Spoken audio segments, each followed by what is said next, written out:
नमस्कार। मैं वीरेंद्र कुमार अधिवक्ता और आप सभी YouTube के दर्शकों श्रोताओं को YouTube के चैनल रियल नॉलेज पर स्वागत है। और आज मैं पुनः पूर्व की भांति इस चैनल पर एक संक्षिप्त चर्चा लेकर उपस्थित हूँ। और आज मैं बात करूँगा स्वभाव क्या है, स्वभाव मतलब क्या। तो पिछले वीडियो में मैंने बताया था पुरुष और प्रकृति के बारे में। प्रकृति यानी स्वभाव और पुरुष यानी ब्रह्म। तो ब्रह्म यानी इस जगत के रचनाधार, ब्रह्म यानी आत्मा। तो ब्रह्म यानी पुरुष, पुरुष ब्रह्म एक ही है, एक ही पर्यायवाची शब्द है, परस्पर पर्यायवाची शब्द है।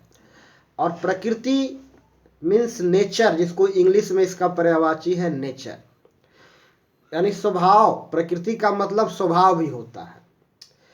तो इस जगत के प्रत्येक वस्तु का अपना एक विशिष्ट गुण धर्म है, जिसको हम उसका प्रकृति बोलेंगे। मनुष्य भी इसका अपवाद नहीं है। मनुष्य का भी एक निश्चित गुण धर्म है, जिसका हम मनुष्य के प्रकृति बोलेंगे। अब यह प्रश्न एक अक्सर अनवरत उठता है। ऐसा प्रश्न हमेशा लोगों के द्वारा पूछा जाता है कि क्या स्वभाव बदला जा सकता है? क्या स्वभाव बदला जा सकता है? इस दुनिया में नित्य अविनाशी यदि कोई चीज है तो सिर्फ और सिर्फ ब्रह्म है। ब्रह्म के अतिरिक्त दुनिया में कोई भी चीज नित्य अविनाशी नहीं है। हमेशा एक जैसा रहने वाला ब्रह्म है। ब्रह्म के अतिरिक्त दूसरा कोई चीज नहीं है। और ब्रह्म का कोई फिजिकल एग्जिस्टेंस नहीं होता। ब्रह्म का कोई भौतिक एग्जिस्टेंस नहीं होता। ब्रह्म हमारे सृष्टि के, इस संसार के रचनाधार है। और ब्रह्म की परिकल्पना मनुष्य करता है, कोई दूसरा प्राणी नहीं। ब्रह्म की परिकल्पना यदि कोई करता है तो सिर्फ मनुष्य। इसलिए प्राणियों में मनुष्य का विशिष्ट स्थान प्राप्त है। ब्रह्म की परिकल्पना सिर्फ मनुष्य करता है। और अद्वैत के अनुसार इस जगत में ब्रह्म के अतिरिक्त दूसरा कोई कुछ भी नहीं है, कोई नहीं है। अद्वैत का सीधा मतलब है अ, जिसका मतलब होता है न, द्वैत मतलब दूसरा, अर्थात दूसरा कुछ भी नहीं, अर्थात ब्रह्म के अतिरिक्त दूसरा कुछ भी नहीं है। तो ब्रह्म की परिकल्पना करने वाला और ब्रह्म दो अलग अलग वस्तु नहीं हो सकती। ब्रह्म की परिकल्पना करने वाला और ब्रह्म दो अलग अलग नहीं हो सकता। ब्रह्म की परिकल्पना ही शेष है, इसके अतिरिक्त दूसरा कुछ है ही नहीं। मनुष्य ब्रह्म की परिकल्पना नहीं करता, सिर्फ ब्रह्म ही शेष है, ब्रह्म ही शेष है, मनुष्य का अस्तित्व नहीं। ये जगत एक माया है। माया से तात्पर्य है यह जगत क्षण भंगुर है, विनाशी है, इसका अस्तित्व मिटने वाला है। माया से तात्पर्य है भ्रम। माया का मतलब होता है भ्रम। तो इस जगत को एक माया के रूप में देखा गया है। भगवान श्री कृष्ण गीता में कहते हैं कि मैं योग माया से उत्पन्न होता हूँ, यानी यह विराट ब्रह्मांड मेरा मायावी रूप है। मैं वह नहीं हूं जो तुम इस ब्रह्मांड के रूप में देख रहे हो। यह मेरा माया है, यह मेरा मायावी रूप है। तो इस जगत को माया कहा गया है। इस प्रकृति को, जो जिसका एग्जिस्टेंस है, जिसको हम अनुभव करते हैं, इस एग्जिस्टेंस को प्रकृति बोला गया है और इसको दूसरे शब्दों में माया बोला गया है। माया इसलिए बोला गया है कि इसका अस्तित्व सदा रहने वाला नहीं है, यह अस्थाई अस्तित्व को प्राप्त नहीं है, इसका अस्तित्व मिटने वाला है, यह क्षणभंगुर है। अर्थात किसी भी चीज का, एक चीज यहां ध्यान रखना है कि इस सृष्टि में अस्थाई रूप से न तो किसी चीज का सृजन हो रहा है न ही विनाश, केवल उसका स्वरूप में चेंजिंग हो रहा है, केवल परिवर्तन हो रहा है।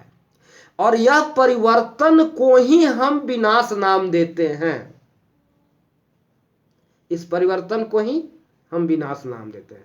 इस सृष्टि में एक भी नया कण का विनाश नहीं होता है और न ही कोई नया चीज का सृजन होता है, केवल परिवर्तन होता है। जो चीजें मौजूद है उसी में परिवर्तन होता है, और परिवर्तन को ही हम विनाश या सृजन नाम दे सकते हैं।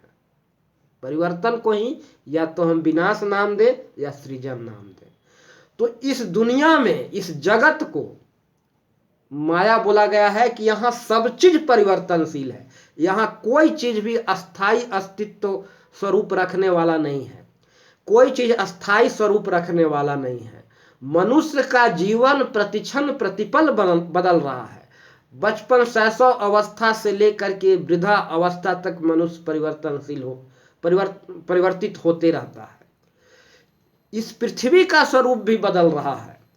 वैज्ञानिकों ने यह सिद्ध किया है कि आज से बहुत खरबों वर्ष पहले पृथ्वी का स्वरूप वैसा नहीं था जैसा आज है, और निश्चित रूप से पृथ्वी का जैसा आज स्वरूप है वैसा आज से कुछ वर्ष बाद नहीं रहेगा। अरबों वर्ष बाद कह ले या जितना भी कह ले, कुछ वर्षों के बाद यह स्वरूप आज जैसा है वैसा नहीं रहेगा। सूर्य जैसा अभी है, अरबों वर्ष पहले वैसा नहीं था और फिर वैसा नहीं रहेगा। सूर्य का स्वरूप में परिवर्तन हो रहा है, पृथ्वी के स्वरूप में परिवर्तन हो रहा है। जगत के प्रत्येक अवयव, प्रत्येक घटक, प्रत्येक कण के स्वरूप बदल रहे हैं। और जब चेंजिंग हो जाता है पूरी तरह से, तो हम पिछले स्वरूप को, अस्तित्व को मिटा हुआ पाते हैं। तो हम कहते हैं कि इसका जो है परिवर्तन हो गया है, विनाश हो गया। पिछले स्वरूप को हम मिटा हुआ पाते हैं। तो इस जगत परिवर्तनशील है, यहाँ सब क्षणभंगुर है, यहाँ सब चीज बदलने वाला है, इसलिए इस जगत को माया बोला गया है। यहाँ अस्थायित्व तो किसी चीज का नहीं है, और यह परिवर्तन के पीछे वजह ब्रह्म है। ब्रह्म के अतिरिक्त दूसरा कुछ नहीं है। तो प्रकृति, जिसको हम स्वभाव कहते हैं, स्वभाव यानी ब्रह्म यानी जीव, स्वभाव से जैसा है वैसा ही रहेगा। ब्रह्म में कोई परिवर्तन नहीं होगा। ब्रह्म यानी आत्मा में कोई परिवर्तन नहीं होगा, उसका कोई निश्चित रूप ही नहीं है। लेकिन मनुष्य के संदर्भ में उसका प्राकृतिक स्वभाव और दूसरा है संस्कार जनित स्वभाव, जो समाज से अर्थात माता पिता गुरु शिक्षक सोसाइटी से जो संस्कार जनित स्वभाव निर्मित हो गया है, जो लगभग इस हद तक इस स्वभाव का गठन अभ्यस्त हो चुके हैं, यह संस्कार जनित स्वभाव का, कि हमें लगता है कि यह मेरा प्राकृतिक स्वभाव है। प्राकृतिक स्वभाव और समाज द्वारा संस्कारित स्वभाव बिल्कुल एक दूसरे से भिन्न होता है। तो मनुष्य का प्राकृतिक स्वभाव भी बदल सकता है, बदलता है। ध्यान रखिएगा, बात पर ध्यान दीजिएगा, बात पर ध्यान दीजिएगा, गौर कीजिएगा। इस संसार में ब्रह्म के अतिरिक्त कुछ भी नहीं है जो अपरिवर्तनीय है। यह प्राकृतिक स्वभाव मनुष्य के संदर्भ में, जो मनुष्य का प्राकृतिक स्वभाव है, यह इनहेरिट है, यह वंशागत है, और यह डीएनए और जीन्स से संबंधित है। यह फिजिकल स्वभाव है, फिजिकल कहें, भौतिक स्वभाव है, इसका फिजिकल नेचर कहें। थोड़ा गौर कीजिएगा बात पर, इस प्राकृतिक स्वभाव को हम फिजिकल नेचर भी कह सकते हैं। तो यह प्राकृतिक स्वभाव इनहेरिट है, यानी वंशानुक्रम में पीढ़ी दर पीढ़ी अंतरित होते आया है। और इस तरह से एक निश्चित, जो आज आप स्वभाव के प्रतिनिधित्व कर रहे हैं, यह स्वभाव न जाने पिछड़े कई पीढ़ियों से होते हुए आप तक पहुंचा है। इसलिए इसके स्वरूप में अपने माता पिता, फिर उनके माता पिता, फिर उनके माता पिता, उनके माता पिता से यह स्वभाव अंतरित होते हुए थोड़ी बदल कहीं न कहीं से परिवर्तित होते हुए आप तक पहुंचा है। यानी ज़्यादातर हिस्सा आपका स्वभाव का माँ बाप से मिलता है, आपके पूर्वजों से मिलता है।